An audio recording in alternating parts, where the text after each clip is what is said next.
When I talk, they listen. This is what they've been missing. This podcast is what they've been missing. When I talk, they listen. This is what they've been missing. This podcast is what they've been missing. When I talk, they listen. This is what they've been missing. This podcast, this is what they've been missing. When I talk, they listen. This is what they've been missing. This podcast is what they've been missing. Word.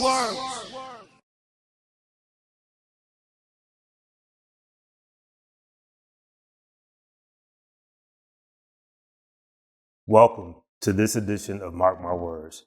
This episode, I have the pleasure of sitting with a local icon, an entrepreneur, a designer, stylist, and recently earned the key to the city. The mayor at the time, Malik Evans, presented him with such prominence because it's well-deserved. So I am honored to sit in the presence of Mr. Nathaniel Johnson.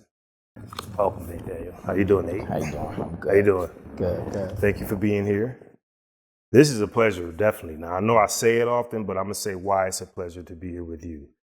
As long as you've been in the game here locally, you don't talk much. You say very little, and if you do talk, you talk fashion, you talk design. You give us instructions on where to get fabrics, you delegate us to how to look right.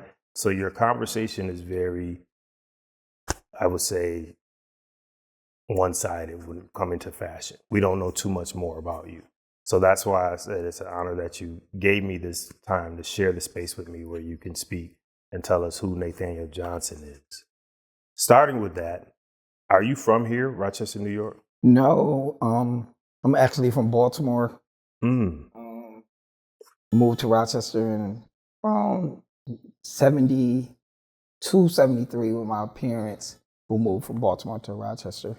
Okay, so you're not a native like many would think, because I thought you were once upon a time. Nah, I'm from Baltimore. So what age were you when you moved here? 13, I believe, yeah. I was 12, 13 when we moved to Rochester. Okay, now why did your parents, or was your mom a single mom or two-family home? No, we had two-family home. Okay. My mom and my stepdad actually moved to Rochester. That's when Rochester was, it was booming. You had Kodak, you had Xerox, you had product. You had Bosch Alarm, and a lot of people migrated. A lot of people migrated from the South a lot.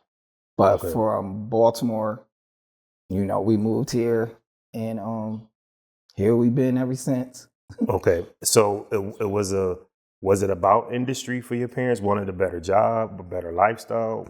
It was a better job, pretty much, and a lifestyle too. Baltimore is a city that you live in, and when you see certain stuff, it's for real. So if you see the white, you see the real life. So were you in the hood growing up, suburbs? No, we grew up in the city. We grew up in the inner city of Baltimore. Okay, and that's where we grew up. So inner cities. Did you pick sewing and all that up there? Or did you come to Rochester with your gift, or did you create it here? The thing is, when I came with it, my aunt, who I love dearly, she worked for, trying to think of, in Baltimore? Yeah, she worked for the trench coat company, Ballberry. And she made the linings that went inside of the coats. Okay. So if you had a trench coat from Ballberry, the lining, she worked with them, and she worked there forever. Not only did she do that, she was like a great dressmaker herself. Okay. And when I was young, I'd be sitting there, I'd be watching her cut out and do all that, just being nosy, a little kid, around 8, 9, and I'll just sit there at one end of the table. She'd be at the other. She'd be like, she was like, "Can you cut this out for me?" And I started, learning how to cut out stuff. And I really picked it up from her. Okay. And from there, it sat dormant. Like they say, you learn how to ride a bike, you never forget how to ride a bike.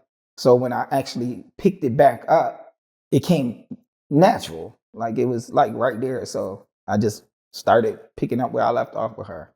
So what age did you decide to pick back up? Because you came here at 13. So. I really didn't start like really into fashion until I was like maybe 22, 23 years old. Okay. So that's when you picked it back up. Right. But so what jobs, because it's funny, knowing you, I can't even picture you working like anywhere. So No, you know because what? you always work for yourself. The thing is, I've always, when I left high school, in the good old 70s, Okay. I didn't have a direction. I didn't know what I was going to do. Okay. I didn't get a job working at Cardiac. I didn't get a job working. And back then, you really didn't, like, the counselors really didn't push you to go to college. The guidance counselors didn't guide you. I didn't get any guidance. I was just out of school. Okay. And I actually found a job working downtown at B. Foreman Company. Okay. And if you know B. Foreman Company was a high-end department store. Yeah. Uh-huh. And if you wanted designer pieces, like, people think this is new to Rochester. Designer pieces, I worked in one of the most upscale stores you could possibly work in. Mm-hmm. And being young and Black, it really wasn't that many of us there. Okay. And the thing was, I didn't even start like in the retail end. I started in shipping and receiving. Okay. And so I've always been into a retail setting, so I always had like a fashion sense. So you know, and then to me, like myself, I really don't think I'm like, I tell people I'm not a stylist. Okay. I will make you pieces all day. Mm-hmm. But when it comes down to me actually really wanting to style you out, there's people that do that. Everybody has a part to play in this game. Right. And if you know what you're doing, you could take anything and make it look like $1 million. You know, so that's how I got started really back into sewing. So what's the difference between stylist and a designer? Like, I could design all day, but if I really don't like putting the whole look together. Okay. If I have a stylist on, and if you look at most designers, they have a team. They have a hair and makeup team. They're not sitting there. They're going to throw out an idea, but they have a team that's behind them to put the whole look together. Okay. You know, even like in the real world, which I've had done before, most designers have fabric people. They really work on textiles. Okay. And they come up with the fabric. They bring it to the designer. The designer looks at the fabric. Okay, yep, I want this, I want that. And then they'll start their designs that way. Like a lot of people sit down and sketch. I'll sketch, but I'm a fabric guy. You bring me a piece of fabric and I'm gonna turn it into something. Okay. I don't really like my inspirations come from my fabric. What it's gonna do, how it's gonna move. Can I make it flowy, or is it going to just be stiff? What I got to do to make the fabric that's flowy stiff? So it's a lot in the game. So when it comes to styling, you know, some people they can take anything and turn it into something, you know. So that's like putting pieces together. That's the person, like a mannequin. Say a mannequin at B. Foreman's. If you had to dress that up, it would be considered styling it. And so what they're going to do is they're going to walk in my room and I'm going to be like, okay, this is the whole collection. Because I'm going to say wear black shoes or nude shoes. They be like, no, you should have them wear pops of color in the shoe, do this, do that. Stylish, bags, everything. Like bring the purses in, and they'll bring all the accessories in, and we'll create a look. And that's what a stylist does. And, you know, I could style you out a little bit, but I ain't going to take you to the max where somebody else that really knows it could take you to a whole nother level. So designer is the sketcher, the creator of the whole fit. And it's funny you talk about fabric, because me going to you for years, I remember I used to bring you certain fabric. You would send me back. Yeah. So I got on quick to not play with you about that specific fabric. So you are one that is inspired by the fabric. Right. So so you did work at B. Foreman's back in you. So when did you decide to say, I'm tired of working for people and I can, because how did you start gaining your clientele here? It's really like, it's when you decide to make, it's a faith leap. Okay. Because for years I had a full-time job and I worked out in my basement. I had, you know, it was just like, in my brain, we program ourselves that we need this job. Okay. We need a job. We need this to make sure to sustain, because we don't build enough faith that what we're about to do is going to really sustain us. And so I always had a job, and I worked in retail forever.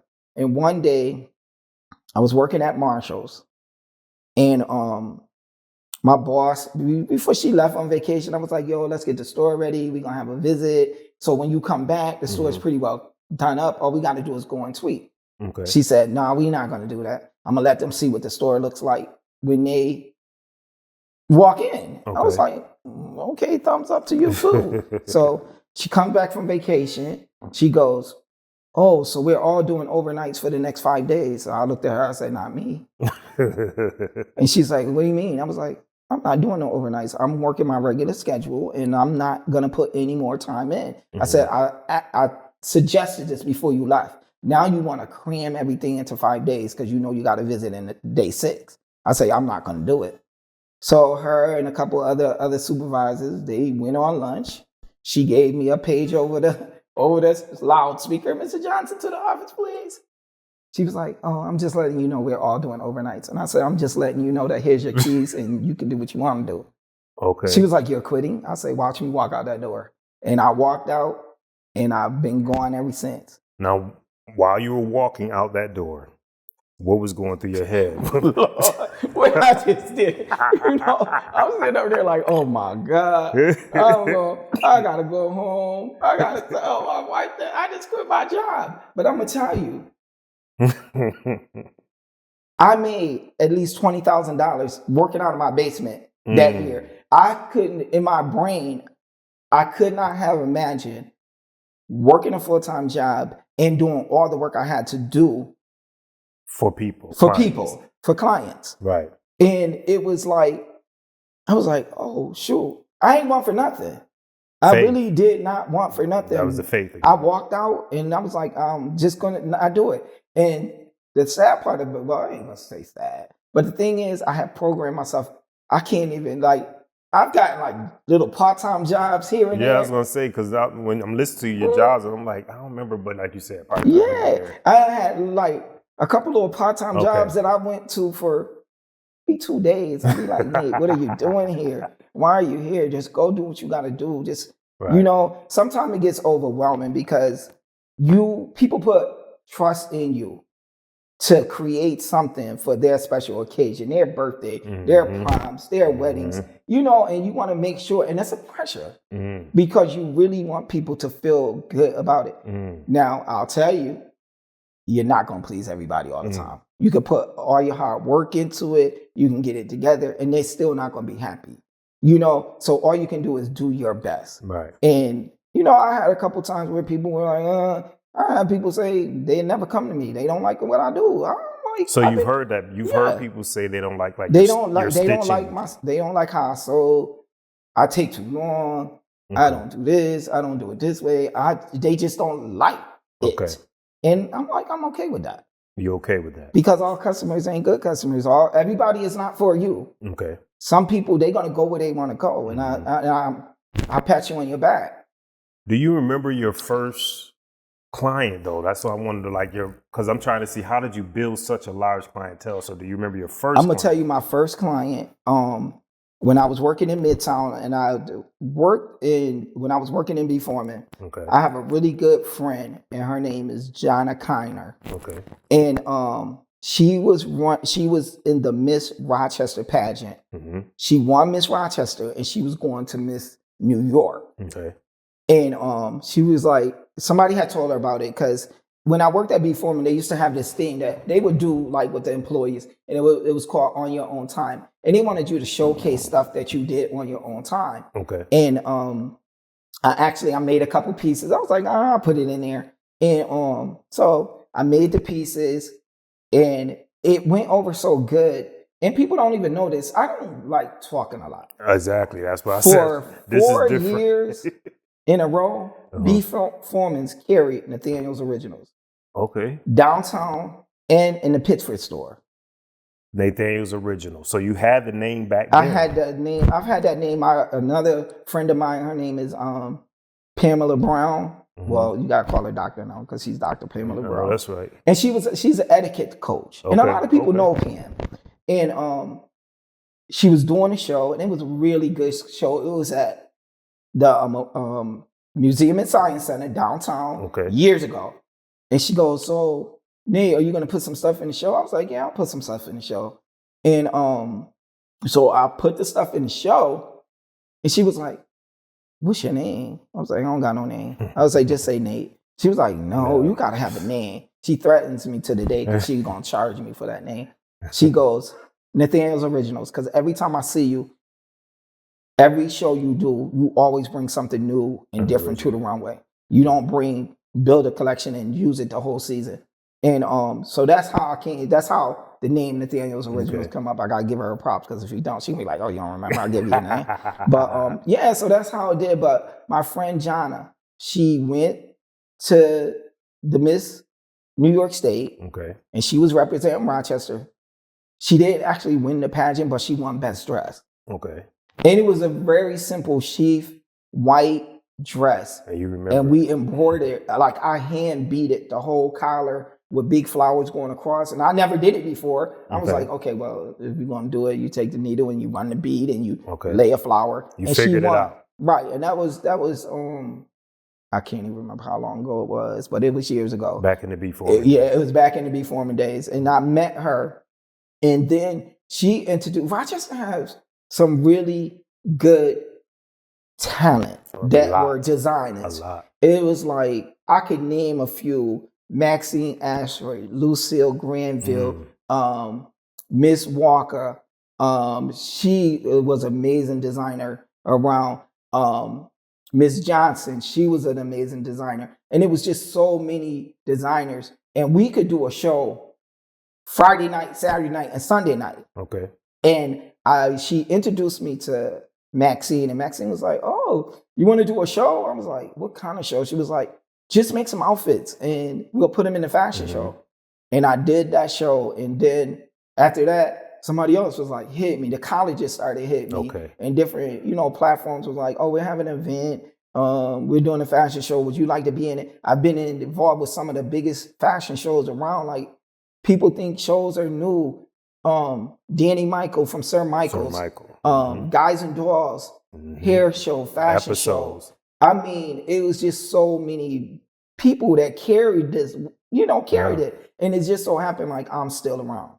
Yeah, now you mentioned designer a lot. You kept saying designer, which is going to segue me into this question. Today, a lot of people call themselves designers, and it could be something as little as a t-shirt line or sweatsuit. Now, I personally don't know if that falls into the category of designers like yourself. Like, even like journalists don't like today's bloggers. It's I shouldn't say don't like. They just feel like they don't put in the work to get the same status. See, my thing is, shout out to all the brands, all the designers. Brands.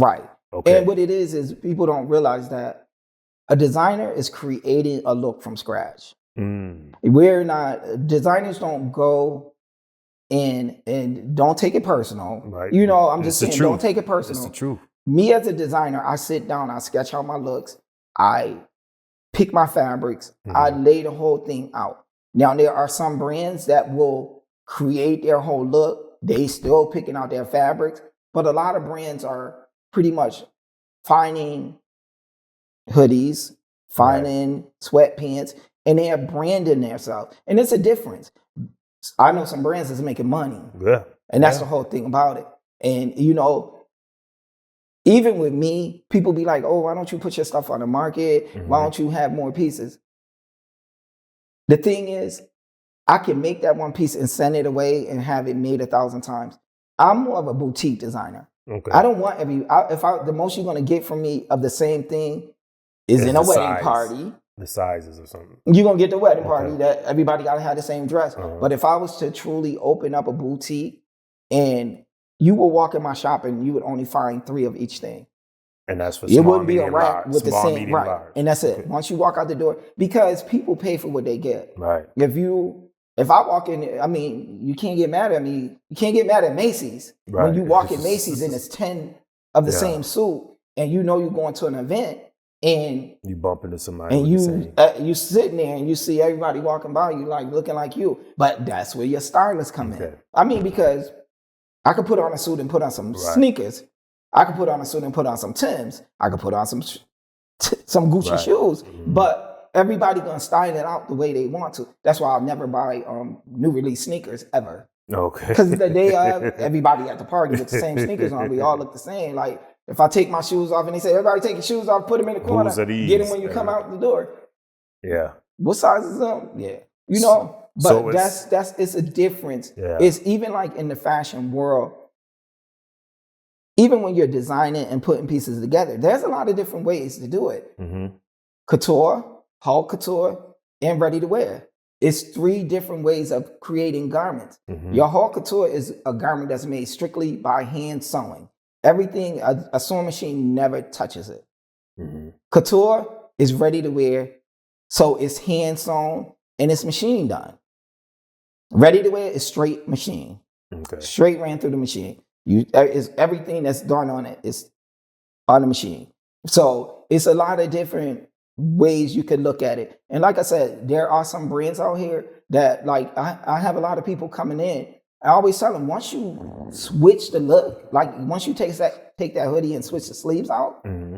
you creating something. You are creating that look. It's not like somebody can go to the store and say, oh, I just saw his hoodie. Let me grab that hoodie. I'm gonna do the same thing, because you're adding stuff to it. You're adding, cutting letters out and sewing them on yourself. You're creating that look. So sewing on, let's talk about that, because I support brands too. Right. So I don't, all my brand watchers, as you said, it's no offense. Right. However, this discussion is needed so people can differentiate between a designer and a brand person, mm-hmm. as you just broke it down to us. But I've seen brands that are ironed on versus sewn on.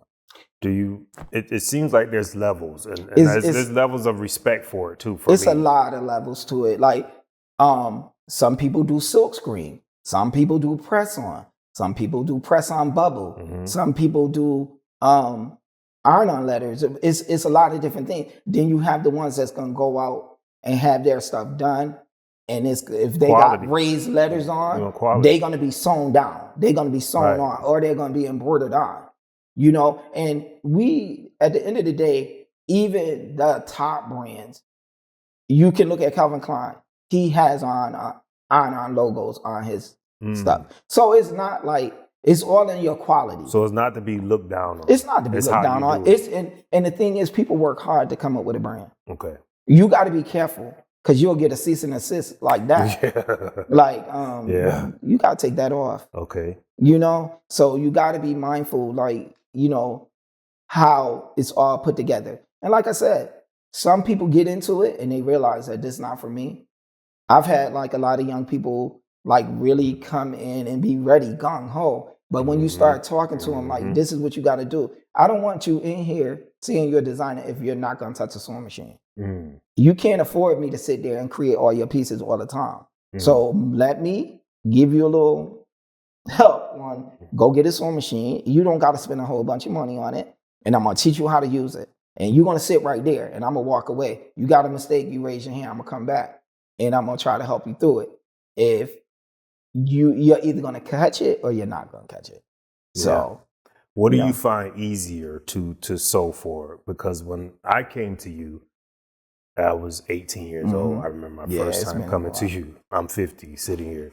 So when I came to you, though, I was referred to you by seeing you do a lot of women clothes, and I was witnessing fashion shows and how you created like this powerful energy with fabric, but mainly for women. But I took a shot and was like, well, if he could do this, he got to be able to sew for men. I don't see too many men stuff, but I'm gonna take a chance, roll the dice, and go to Nate and see. Right. So hearing me say that as a man, you how was your clientele back then with men, even now today? Which one do you see easier? The thing is, with my clientele base is mainly women. Right. My thing is, with me, I have learned the woman's body so much that I can go in there and make 5 dresses in one day. And you come in, you try it on, and I might have to pin and tuck here or there. But other than that, I'm pretty much set. When it comes to men's garments, you gotta be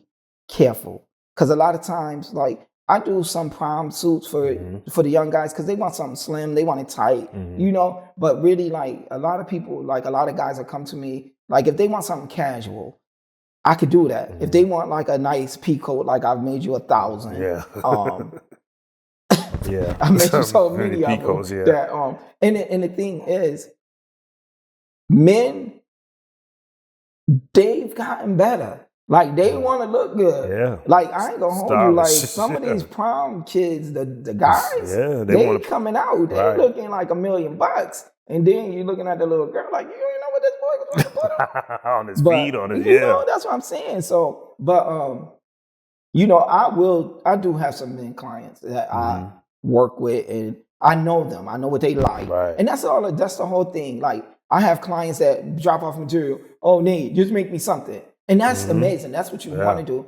And they let you be free. Right. Because if some people will come to me with a picture, I'm going to do it, but, you know. But add your originalness to it. Yeah, just, you know, but I really want you to just say, Nate, make me a blue dress and let me make you a blue dress. Okay. But, I mean, because, and I usually tell people to be honest with them, like, look, if you want that dress, you need to go buy that dress. Because I can get clothes. But then when you say, I want it to look just like that, that's something I can't promise you. And then you be like, no, it doesn't look like that. And then you get the backlash, like, no. And it's funny, I feel awkward sitting here with all the pieces that I've ever had from you. I'm not wearing Nathaniel's original today. Hey, I was like, now, how unprepared am I? How unprepared am I today? So it's funny because I have one client and she was like, I'm ordering you labels. I was like, why? She was like, because when you really become rich and famous, I'm going to have all them clothes and I ain't be able to prove you make them. I'm going to bring them all back and you're going to put a label. I was like, oh, no, I'm not. So you've been holding Nathaniel original for decades. I have been in this business. I ain't going to hold you. I say 40 years. I've been doing it for a while. Yeah. 40 years. And I've been doing it for a long time. Within that 40 years, You've even graced the platforms of Steve Harvey's show. Oh yeah, I recall the collard green dress. That dress went viral, and you made it to Steve Harvey with a collard. Was those real collard greens? They were real collard greens. My friend Teresa Bowick, Nurse Bowick, she was like, she wrote a book, and it was called Collard Green Curves, and she was like, "Nay, you know what? I really want a collard green dress." I was like, so we're going to go online. We're going to order some fake collard green leaves, and I'm going to make you a collard green dress. Oh, so they were fake because they look mad real. Because the girl, she was like, no, I'm about to go get a bushel of collard greens from the public market, and you're going to make my dress out of it. So, okay, they were real collard. They were real collard greens every single time. Yeah. And so she comes to me. I say, all right, let's try it. I say, I don't know how this is going to work. So what I did is I took the dress, I took her measurements, and I made a base dress. Just a simple base dress, made it sturdy, made it stiff enough, and sat there and hot glued collard greens to the dress because she was doing a book signing in the public market. So she was like, Nate, guess what? I said, what? Guess who called me to come on their show? I'm like, ooh. She said, Steve Harvey wants me to come on his show. I said, so what you gonna do? She was like, you're going to make me a collard green dress. I was like, how you going to make that happen? She was like, I'm going to get the dress made. I'm going to spray it down. I'm going to put it in a black garbage bag. I'm going to seal it up, and I'm going to go to Steve Harvey, and I'm going to go on the show, and I'm going to put the dress on. She said when she got there, she had me make him a tie. Okay. He was like, do you know my mom going to be mad at you with all these collard greens you throwing away food? So, and then not so long ago, I would say not last year. I think it was the year before last. She, I ain't going to say what sorority it is because I don't want to say the wrong one. I know they have a fit. I don't want to say the wrong one. I don't know which one she's in. What color? I know what it is, but I don't want to say the name. What colors? It's red. Delta. Okay. So she flew me to Atlanta and I made her a collard green ball gown. Okay. And when she walked through everybody was like, can I take a picture? Can I get, I think she sold out all her books in the first couple hours because people was just amazed at her dress and how it was made. They was like, you made it? Do you live in Atlanta? Do you live here? Where you from? And it was going crazy. And I was like, that's what she wanted and that's what we made. And then, to this day, like I saw her a couple of weeks ago, yo, I'm about to go somewhere else. I'm gonna need another collard green dress. I'm like, girl, we gonna find you some material that's got collard greens on it. I'm gonna make it.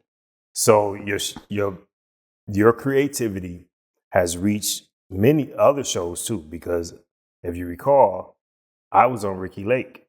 And remember, you made my piece for Ricky Lake. The producers, bunch of stuff. Remember, producers called me 2 days before I left and was like, we want you on. We're going to fly you out today. If you remember, I called you soon as I hung up with the producers. I was like, Nate, I'm going to Ricky Lake. And you was like, well, I got to make it. Well, let me think. And we just went scrambling running around, but you had it done. And it made it to Ricky Lake show. Yeah. So your pieces have been on the Ricky Lake show, Steve Harvey show. What else? And I've done like I've been in different shows in different locations. Like I've done shows in Atlanta. I've done shows. I just did a show in Tampa. If they could seal me up and ship me down there, I'll be there. I've done shows in Baltimore. I've done shows in New York. I've done shows a lot of different places. And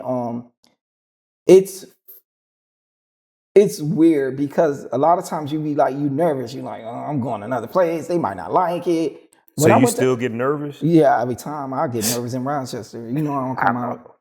I do not come out. And it's like you feel like, oh, okay, so I'm hitting the mark. I'm there. I'm doing what I need to do. So, but like I say, sometimes you might go somewhere and they might not like it, but I've never, I would say, felt displaced going somewhere else and doing what I do. Even the other designers be like, where are you from? Right. Like, see that question there. This brings me here.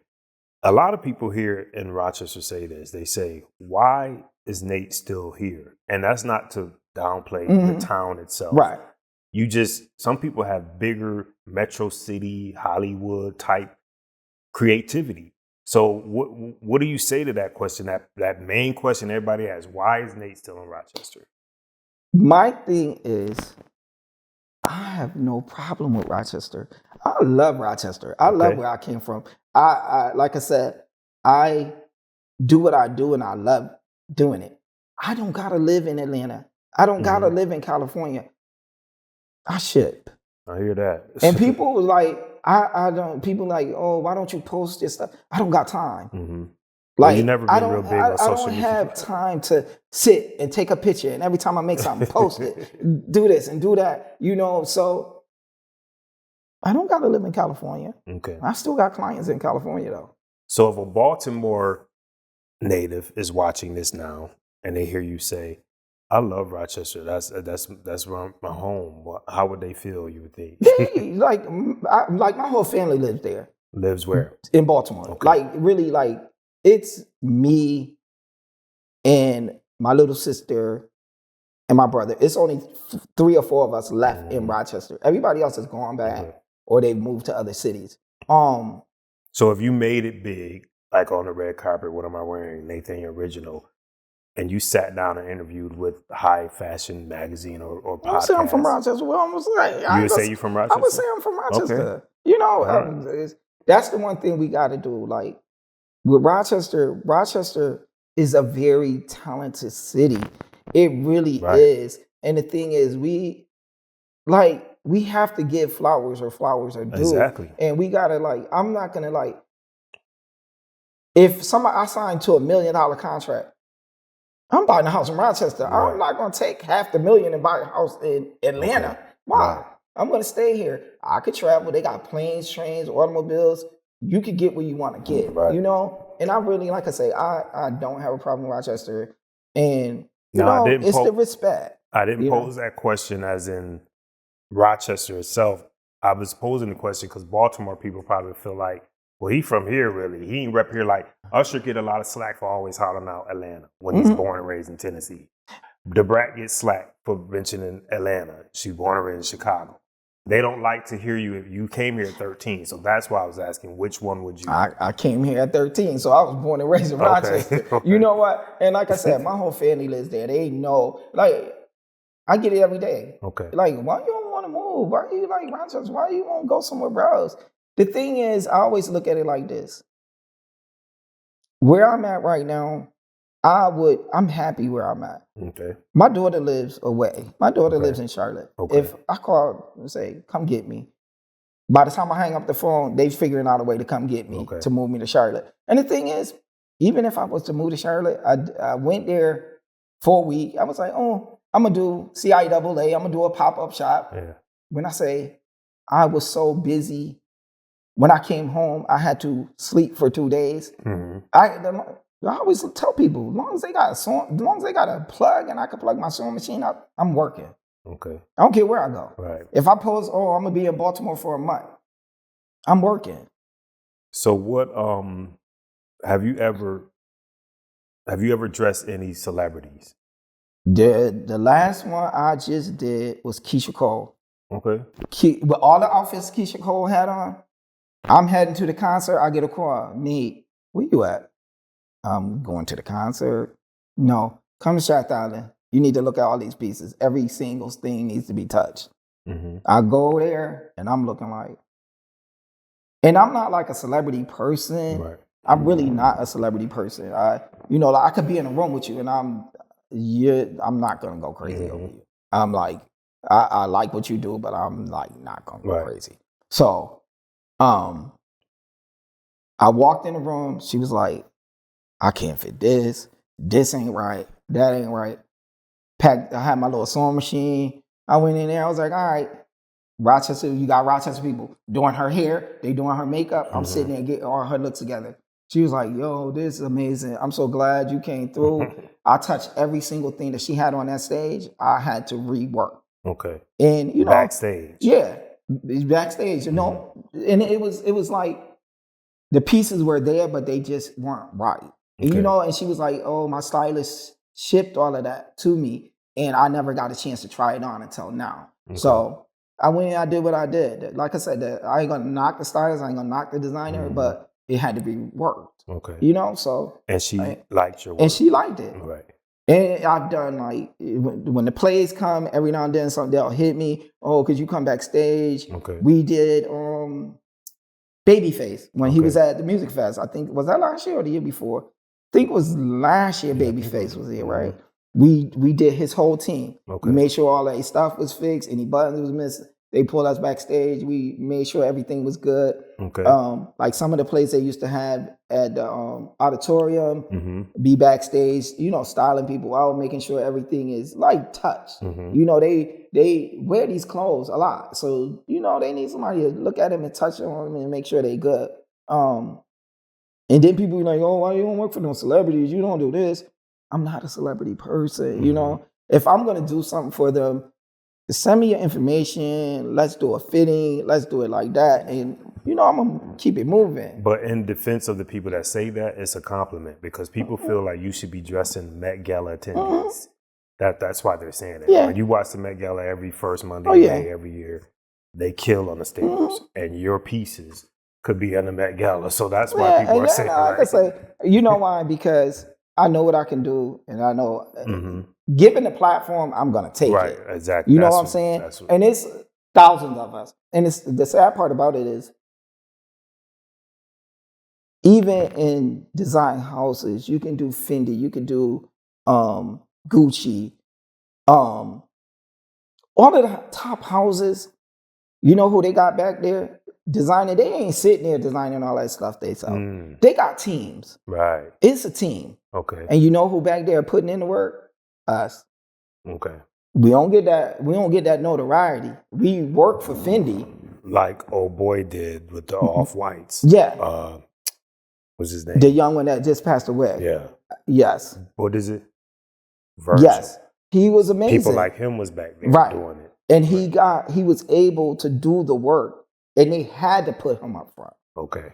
They had to. See, because that's a good topic right there. Because they had to. We don't know that people are back there like us doing the work. And I didn't know that until Virgil came up front. And I was like, wow. And then even like now Pharrell, I know he's a big name, but they have him in Louis Vuitton in the back. You know what I'm saying? So and that's it. Once you can get a name on something, it you can, you back there and you putting in the work and you telling people, oh, I work for Gucci. Oh, I work for Louis Vuitton. And people looking like, oh yeah, okay. But I'm working back there. I'm saying they got a team of people that sit back there and say, they can say, we just want y'all to design blouses out of this fabric. You sit there, you sketch, and it's a routine. You get 30, 40 blouses, 5 of them may get picked. And a lot of people, like I worked for, I've done a lot of different things. I worked for a junior brand one year, and all I did was sketch and send pictures of blouses that I made. Sketch. Were you an artist coming up? Yeah, I was an artist. I learned how to sketch. I sketch graphic style though. Okay. You know, like if you're in high school, you learn graphics and they give you the squares and the measurements and all of that, and you sketch into that. And I sketch to scale. So that's why, like, when people come in, they be like, "You sketch that?" Yeah. I sit down, I sketch your piece, I measure you up, and I get your size. And once I do all of that, next thing you know, you come back and sometimes people come in and stuff ain't even done. Oh my God, this looks amazing. When I'm taking it today, you not taking that nowhere. It's not done. Oh, it's not. Oh my God, I thought it was done. It looked done. You know, hey. So it's important that we hear that you do all of it, because that's a true designer. You sketch, you sew. Yep. You tote your sewing machine where need be. That is the epitome of a true designer. Now, when I was coming to you, I remember you were using patterns back then, way back then. But it's been many years since you used a pattern. So how do you graduate from using a pattern, and to those that may not know, a pattern is more of like a template to make the outfit. But you no longer, you like freestyle without a pattern. How do you go from that to that? You know why? Because when I'm sketching you a piece, it's getting registered in my head exactly how I'm gonna cut this out. So it's like your brain is saying, okay, yep, if I'm doing this, I gotta cut it this way, and I gotta get this shape, and I gotta make sure that I'm doing my measurements. And a lot of times it's a lot involved in it's math. It's like symmetric. It's pretty much, you really gotta map it out. And even with fabric, like some fabrics, if you lay it wrong, it's gonna change the color. If you lay it the wrong way, it's not gonna stretch right. It's not gonna flow. Okay. So it's a lot to it. But and then my attention span too short. I don't got time to lay out no pattern and cut it. And when you're a designer, if you can cut, and that's when young people come to me, I always tell them, learn how to sew. Because you can bring me a picture and I'm gonna make the picture. Then you be like, oh, I wish that wasn't right there. In the midst of you working on your piece, you start thinking and you start creating and you start building off of that one idea, and then you turn into a big, huge piece. You know, it's a whole nother piece. Then what you still got the same look, but it's really detailed. It's more into it than what you thought it was gonna be. But you bring it to me, I'm gonna take your sketch and I'm gonna make it. I ain't gonna add no extra. I ain't gonna do nothing. I ain't gonna say, oh, do it because it's yours. I'm not gonna put my influence on it. I'm gonna put my skills to work. But as far as recreating your look, that's not fair. I'm gonna make you what you want. Then you're gonna come in, you're gonna be like, oh, that's boring. I was like, that's why I tell you, learn how to sew. Because then you can sat there all night and recreated the whole look. Still get your look, but you adding your own touches to it. So when I heard you say earlier, a couple times you've mentioned Rochester a lot and the love you have for it. It makes me understand why you were blessed this year already with the keys to the city. So I appreciate that. That was huge. That's huge because you are a local celebrity. Celebrities get keys to the city. Like, Tweet was giving keys to the city here. I've just seen 50 Cent was just giving keys to New Orleans. There's so many celebrities that get keys to the city. It's a very prominent gesture. You have gotten that now. How does that feel? You know what? First of all, it was a shock. And the thing is, we really have to remember that even though we're not in that room, somebody is in that room talking about you. Good, bad, or indifferent. And this was a good conversation somebody had, about me. And I'm humble. I don't like to be big headed. And some people, I've had people be like, "Oh, I thought you would have been this way," or "I thought you would have been when they meet stuck up or bougie." Or I'm the most fun loving person you ever want to meet. Yeah. I like having a good time. I like being around people. I keep myself mindful on what I do and where I go sometimes. Because you are a person of the community. I don't want to be out in the street acting a fool, but I don't want to be stuck in the house wishing I go everywhere I want to go. I don't care where it's at. Somebody invite me, and sometimes I can't go. But it was just like an honor, and I was shocked and surprised. Why shocked? I was just like, you sitting there and you like, you giving me the key to the city? Yeah. Like, what? Like, did you even question what I do? Like, what did I do to deserve the this? way they put it, the way it was written on the actual plaque, it just talks about me as a fashion icon for Rochester. And, like I say, I'm humble. I do what I do. I just, I want to make people happy when it comes to my craft and my skills. And that's all I could do. And yeah, I've been doing it for a long time. And longevity stands for a lot of stuff. I know a lot of people that, got in the game and do things and they start and they realize this. Sometimes you got to realize it's not for you.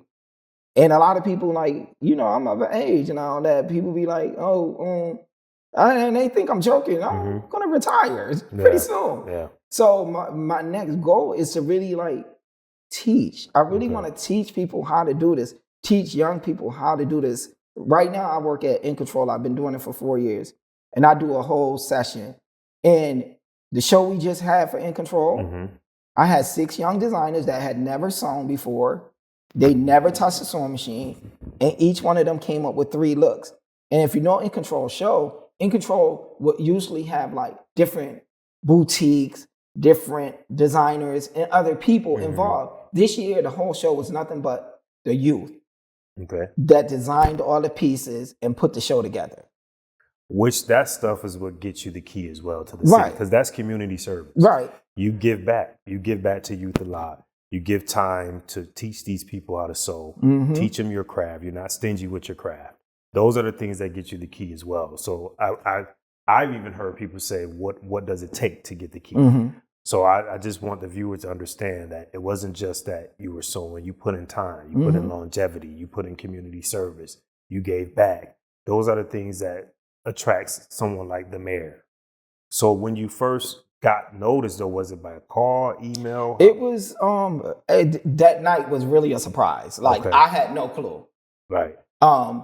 Granton and Lady Star are going to always do something. Yeah. And they was like, oh, we want to give you a Lifetime Achievement Award. And in my head, I'm like, oh, that's nice. I said, but y'all just gave me an award. Okay. And then I was like, okay. Tom was like, come on, stop being like that. I'm like, I don't want to walk around with a big head. Yeah. I don't want to walk like because somebody else is behind me that's going to take over.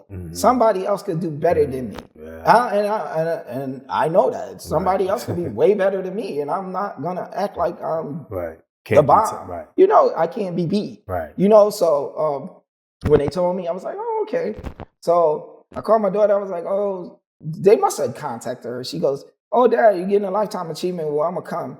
I was like, oh, yeah, they was telling me about that. And I was like, well, if you want to come. I was like, but stop. Because you're thinking Lifetime. And we had just did it at the building behind the. Right. I was there at that one. I was like, oh, okay, so all right, I'm good. I was like, and they such special people. Yeah, they are. That I was like, I can't say no to them. I'm going to just go. So I go and I'm sitting there and my friend Tam, she's a good friend of mine. And my friend Nisha, and they was like, oh, Nate, you got to dress up. Oh, you got to be there. Tam called. She lives in Tampa. Oh, I'm not going to make it. I was like, Nisha, you could go get the award for me. Boy, if you don't come get this award. So they had a plot. They all had a hand in it. And Nisha and Tam told me, they was like, it took a year. It was certain questions and certain things that was asked. Okay. So it wasn't just given easy. It wasn't, it wasn't easy. They said it took them a year to really like get all the paperwork together and make sure everything was right. They email, oh, what's this right here? Oh, what? And I was like, it took a year. And they was like, they was like, it's not given easy. Because look what happened. After you got the award, the whole city was painted blue. It was blue. So it was definitely playing. Like, how do you light up buildings downtown. Yeah, and I was like, what? That's definitely a long. And pan. it was, like I said, is that your favorite color? I gotta have blue. Okay, it's called Ocean's 11. I know that you but it's that. And then, but how did that even feel coming out and just seeing the whole downtown? I just was like I said, I was still amazed. I'm still like amazed today. Like in my brain, I'm always emotionless, like, Nate. I'll be like trying to figure out what can I do to to show people. Yeah, pretty much to show people that I really appreciate. Like I said, my city keep me busy.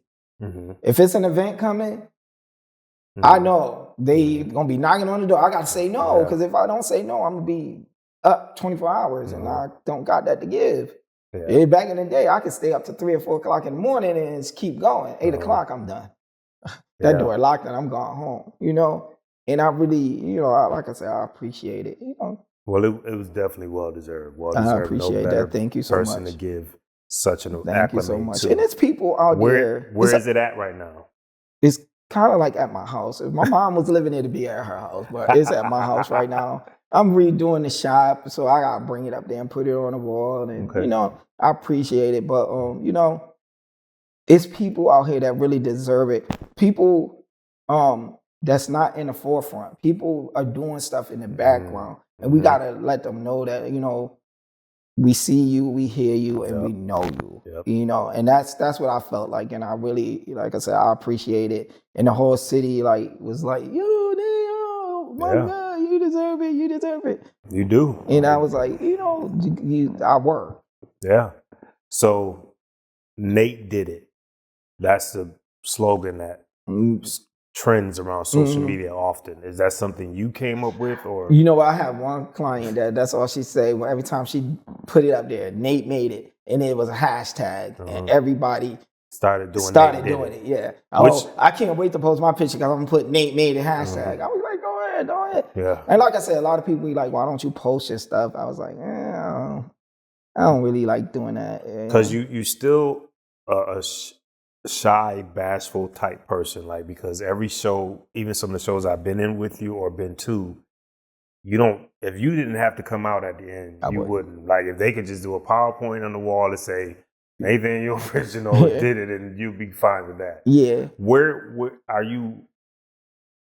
Do you think it's anything like suffering, like probably from social anxiety, or just shy, a mixture of all? It's a mixture of stuff, because I think it's boastful. Like, I could come out there like, I did it, I'll shut the show down. But I don't want to do that. I just want to do what I do. Mm-hmm. I don't want to feel like, I don't want nobody's people gonna say they think you the shit. Mm-hmm. No, I don't. I don't think like that. But you think people said that? I've heard people say that. Really? So, yeah, but it don't matter to me, because I've been here. I'm gonna stay here until I decide not to.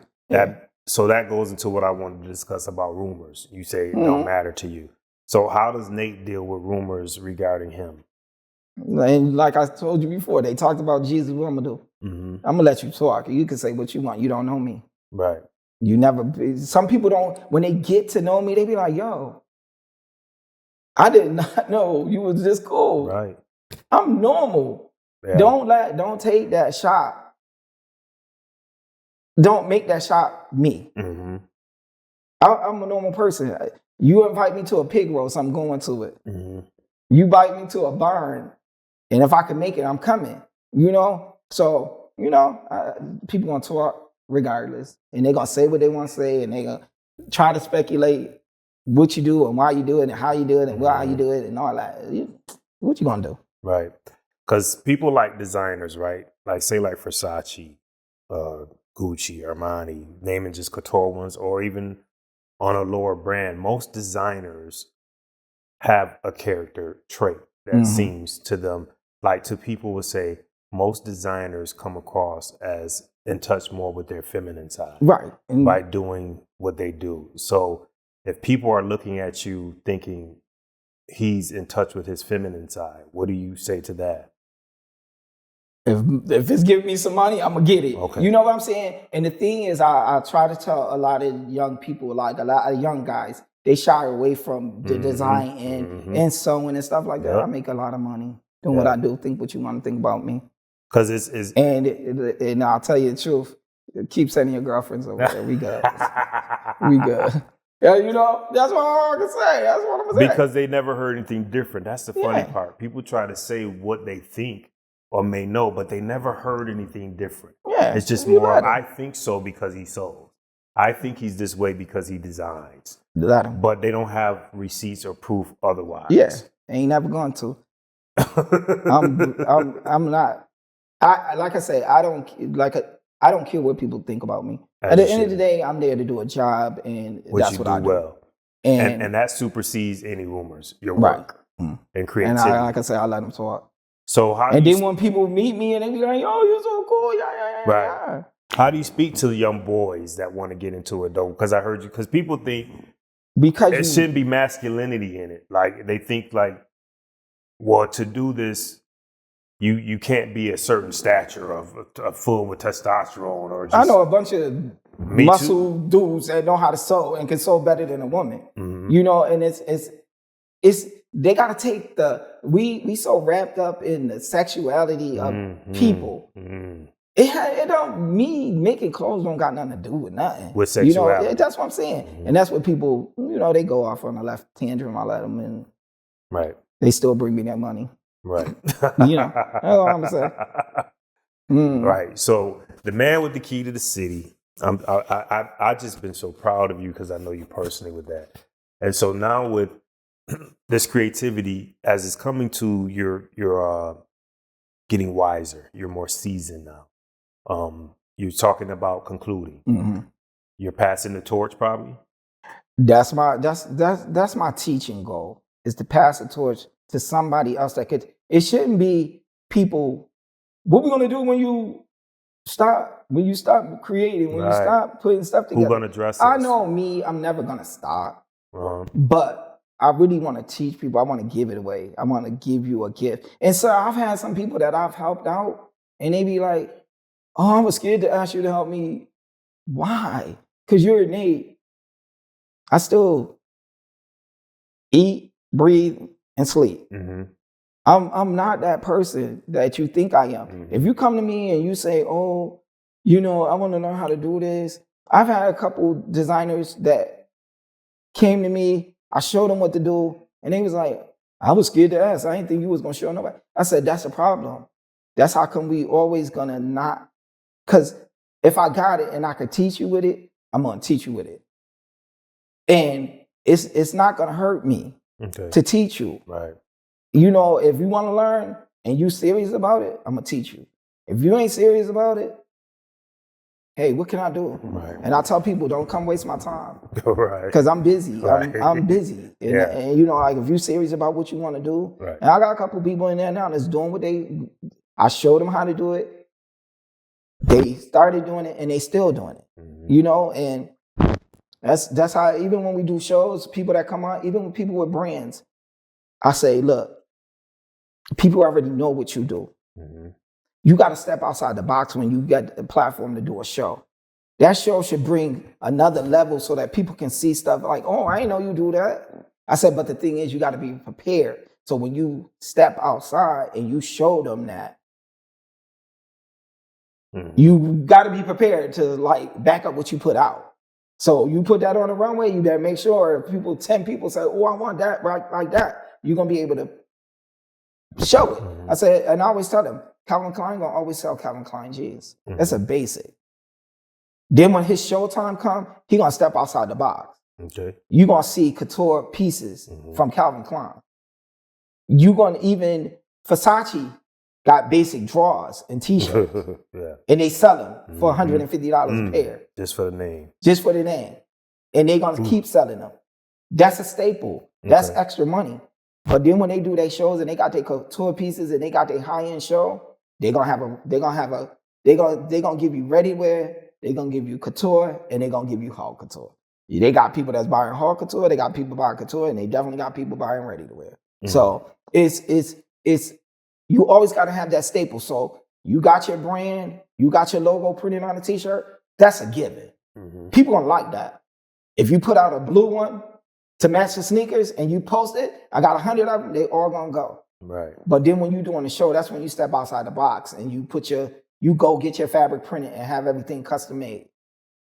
So how do I see the younger culture gravitates to you? Now, like you said earlier, you go where you want to go. Mm-hmm. Now, at times you be outside selectively. Selectively, you be outside. So you know what? To tell you honest goodness truth, like I have a lot of friends and a lot of people. Mm-hmm. And the thing is, and I'm not even being funny about it, but the young people keep me going. Okay. People my age ain't coming to me. Okay. The young people is the ones that's like, yo, I need an outfit. Okay. I got the sneakers. I got this. I got that. I need something to go with it. And they bringing that money. Right. You tell somebody my age, oh yeah, it's gonna be $300 for that shirt. They gonna look at me like, I ain't paying no $300 for no shirt.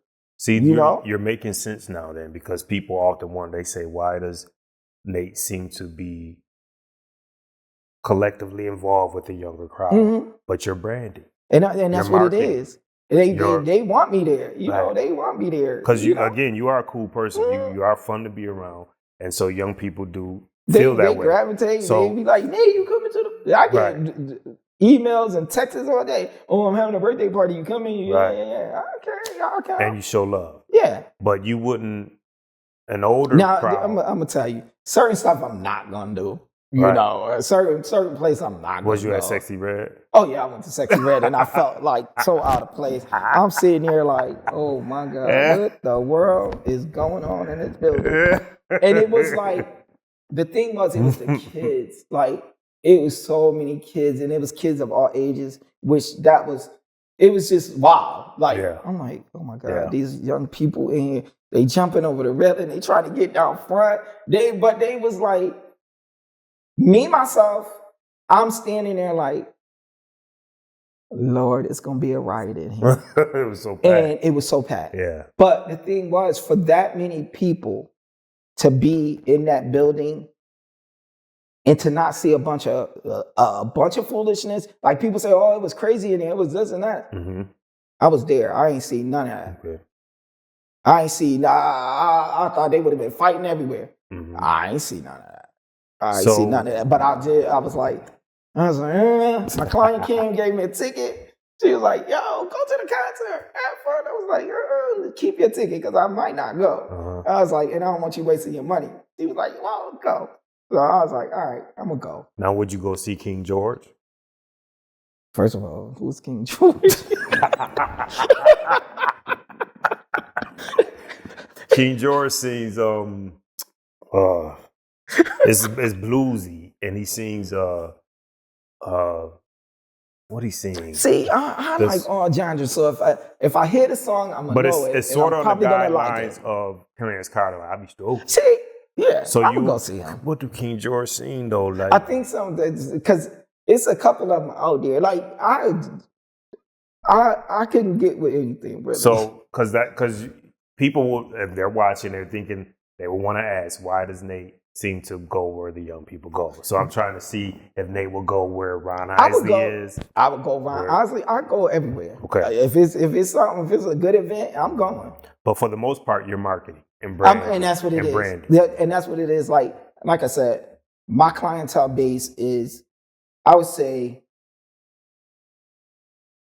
well, I got people that I've been suing for years. Yeah, and they've grown up. Exactly. And I've seen their kids grow up. I'll give you, for instance, one of my clients, I did her prom dress. I did her wedding dress. I did her daughter prom dress. I did her daughter wedding dress. I just did her granddaughter prom dress.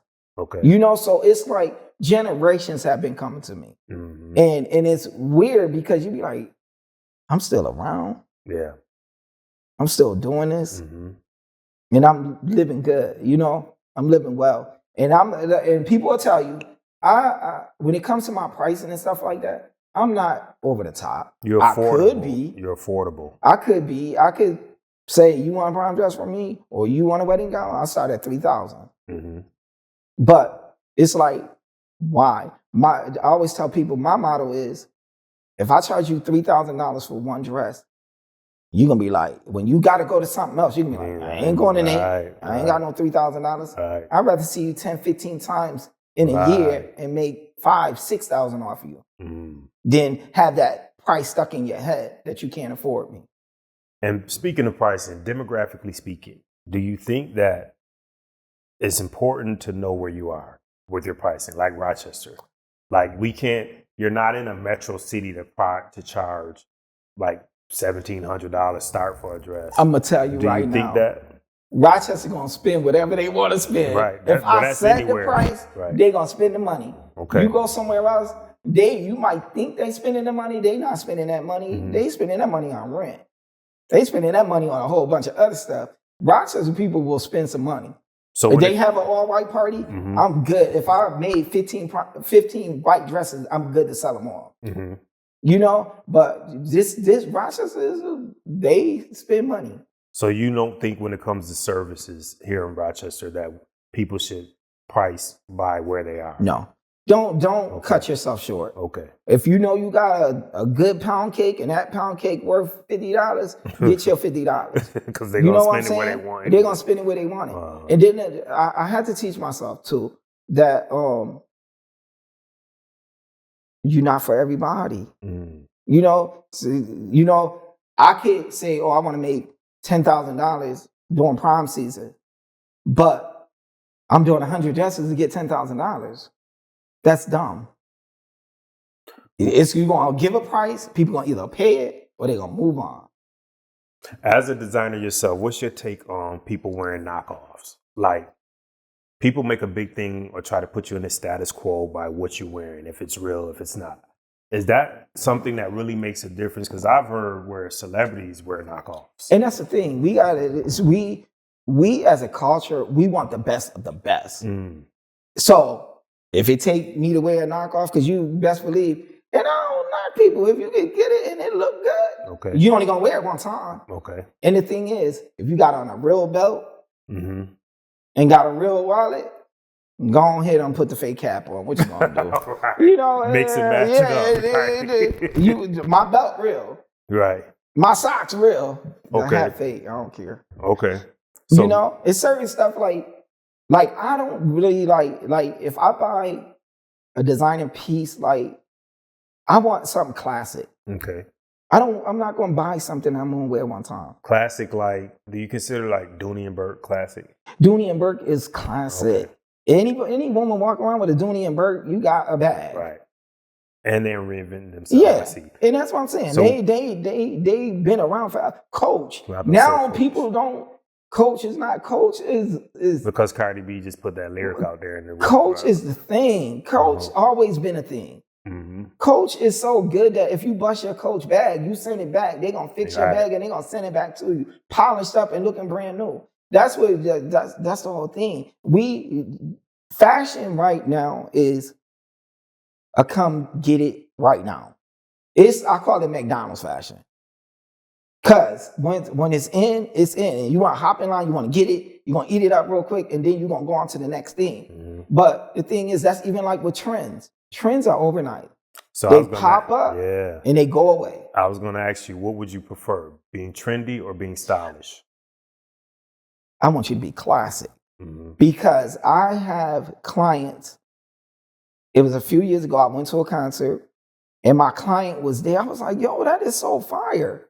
She looked at me like, you know, you made this like 10 years ago. So it's classic. It's classic. My thing is, I always want you to be able to go to your closet, pull out something I made you, and people give you the same response as they do. Like my coats. Yeah. All my you want to get that same response. And you know, like trends, everybody gonna have a few trends. But you really want classic pieces. Classic pieces last forever.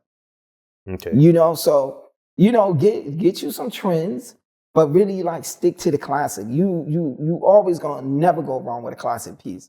That's why I like some people, I'll be like, they'll come to me, I want this. I'll be like, yo, let me make you a 2-piece and it's gonna look the same way.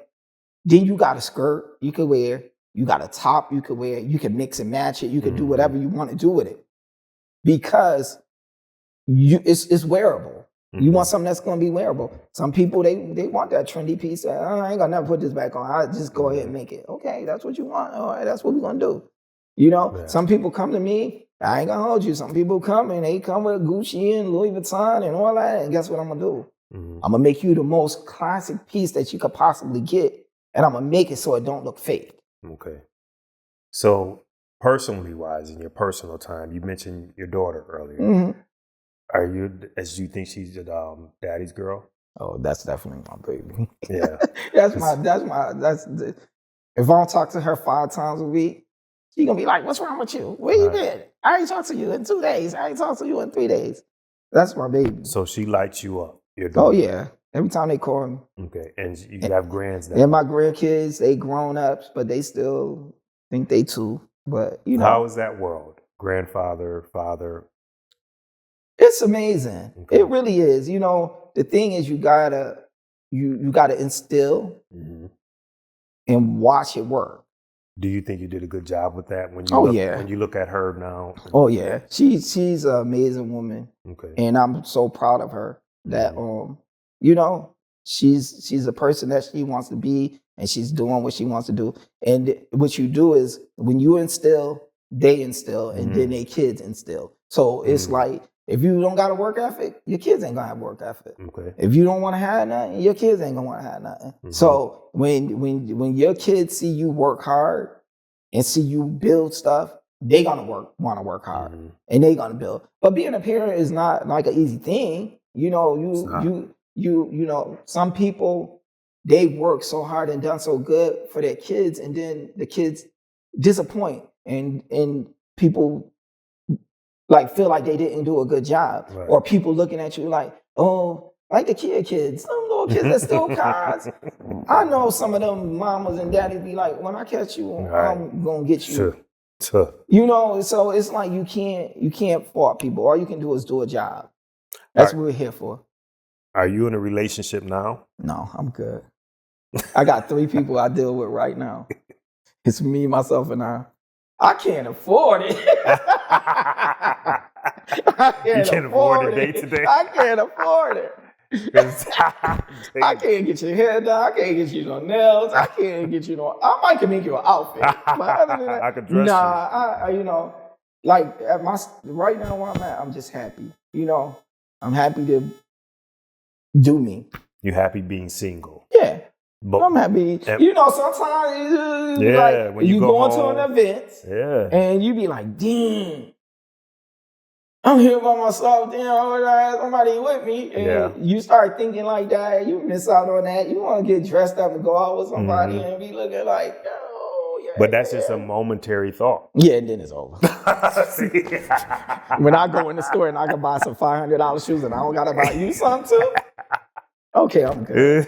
So, because you know people put an age on that too. They like to say, somebody's going to be watching this and say, no, he too old to be single. He should be having someone, because, you know what I'm saying? They feel like, why is he growing old alone? Like, people like to think that. And because people think single is a bad thing. They're not really believing people, because for some reason people think single mean you don't got a Rolodex. You can't call somebody up and go on a date and have dinner. Yeah. That for some reason it's a misconception of single means it's just, no, I'm private and single. You just don't know what. Exactly. I'm just not in a public relationship. Right. And that's where a lot of times that's where it just gets messy. Right. Because you get too public and then it's a lot. But you know, I'll say big ups to whoever wanted. Yeah. Maybe one day, you know, I'll be okay.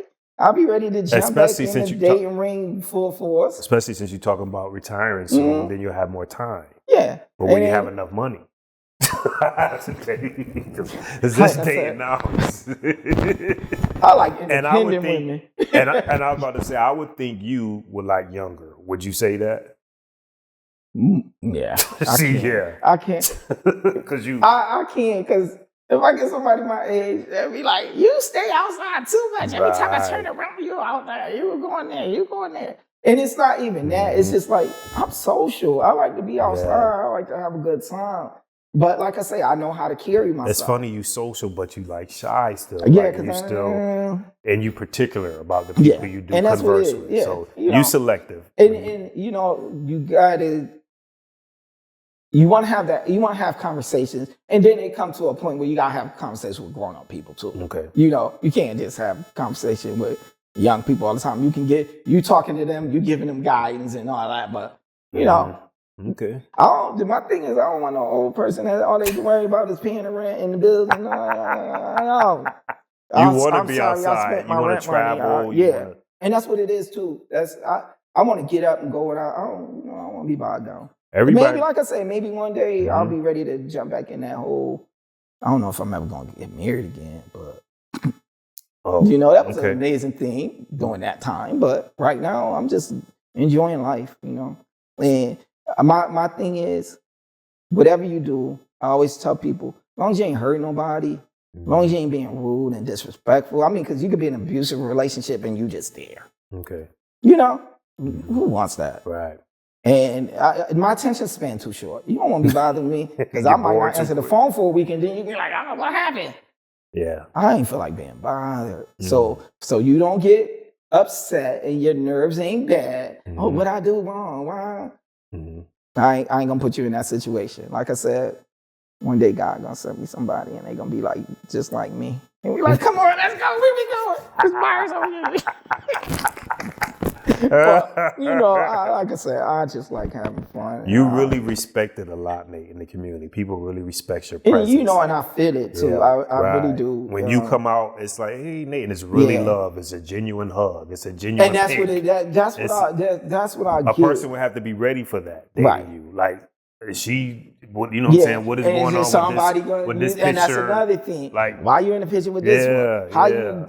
And the thing is, I always tell people, you never know who you might shun. You know what I'm saying? I don't want nobody to ever feel like, oh, he is being too much and he ain't speak to me. I don't get that. I could be out eating and somebody gonna come up and they gonna say, hey, Nate, they gonna ask me can I make you something? And that's why I look at them and say, look in your phone. Put Nate in there. Oh, Nate Designer. You got my phone number, just call me. Because it's been the same for years. It's the same for the years. And one lady, I told her, I said, if you go to your hairdresser, I guarantee you somebody in there gonna give you my number. And it don't hurt to be kind. Sometimes you don't feel like it, but it don't hurt to be kind. Like I said, I go everywhere. I done been to DC, walking down the street. Nate, that's you. Remember you made my prom dress when I went to LA? Yeah. Oh, being in Charlotte, sitting there, me and my daughter eating. She was like, you know everybody. I was like, no, I don't. She was like, that lady about to come over here. Everybody. I was like, no, she not. She was like, is your name Nate? I was like, yeah. She was like, you used to have dreads, didn't you? Yeah. She was like, I'm from Rochester. Remember you did my wedding? I did your wedding? Yeah, you did my wedding. When you in Atlanta. Yeah. People, you in the mall, you see people. My daughter was like, I ain't going nowhere with you. You good. You good here. You ain't got to worry about that. When you cut your dreads, what made you do that? Was it a spiritual thing? It was a bad hair day. And I was going out. I was like, really? I was sitting in my kitchen and my nephew was getting dressed. I was getting dressed. I was like, my hair look a mess. I pulled it out like this, took the scissors. I was like, I can do this. Cut it off, made it a little more. Never came home like, you cut your hair off? I walked in the party. It was an all-white party. And everybody in there was like walking by like, dang, man. Right. You cut your hair. It was, sometimes it's time for stuff to go. Then I was getting a little bald on top. So I was like, I am trying to cover these up. So I just cut them. And it was, sometimes a lot of people like, was it spiritual? Was it, did you cry? I was happy because I was able to go out. Because it gave you a younger look. I would have been bushy and dreads hanging. I was like, nah, let me cut them off. My mom loved it though. She was like, I'm so glad you cut your hair. You look like my child now. I was like, why you say that? She was like, cause it took you forever to get him to lock. And your hair kept on twisting and I ain't like it. I was like, okay, Ma. I'm gonna let you live on that one, baby. As Mother's Day just passed, how was it for you? You know what? I'll say this. My mom was an amazing lady, and I love her dearly. But, you know, you miss her, but I think about her every day, you know? And I like the mom she was to us. And, you know, I think about my mother every day. I don't gotta have Mother's Day to think about my mother, you know? So that's that. It was good. And then my sister had her birthday party, so that I think that kind of like got everybody in a better mood. So, but it was good. It was good. It was a good Mother's Day. As we conclude here, it's a lot of people aspiring to be like someone like you. Like, it's a lot of people that really want to get into fashion.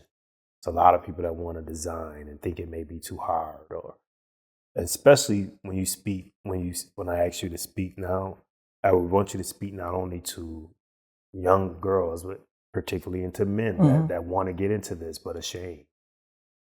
So what do you say to this youth or people coming up behind right now, looking at you and wanting to do what you do? This is what I tell people: no matter what you do, and even in my classes, I tell them, I don't care if you're making sweet potato pies, make it to the best of your ability. Don't let nobody like knock what you do. What you do is what you do. If you're good at it, make it. And this day and age, if Corona didn't teach us nothing, it taught us that we need to have a backup plan. Because I kid you not, when Corona really hit, it was in the middle of my prom season. I didn't know what I was going to do. People was dropping out. Oh, the kids don't know if they're going to have a prom. But you know what? God still made a way. I kid you not, probably in a month, I made about $6,000-$7,000 just on making masks. You know, and if whatever you do, just be the best at it. If you're a photographer, take the best pictures you could possibly take. If you, like I say, you're a cake baker, bake the most delicious cakes you can bake. You know, don't let nothing stop you. Nothing is worse than not trying. If you try and you fail, at least you tried. If you never try it, you'll never know. And anybody that's coming up in the design end of it, be creative.